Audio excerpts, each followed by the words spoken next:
তুমি কি জানো, চাকরি করো অথবা ব্যবসা, আসল বিষয়টি হলো দৃষ্টিভঙ্গি।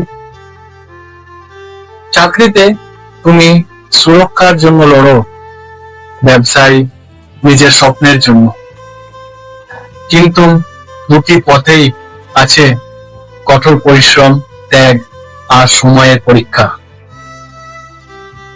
তুমি যদি চাকরি করো তাহলে সেই কাজে নিজেকে সেরা প্রমাণ করো, আর যদি ব্যবসা করো নিজের ভয়কে নয়, বিশ্বাসকে লিডার বানাও।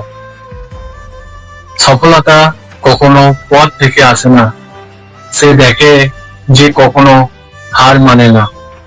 তাই যেখানেই থাকো লড়াই করো, তোমার সফলতা তোমার অপেক্ষায় আছে।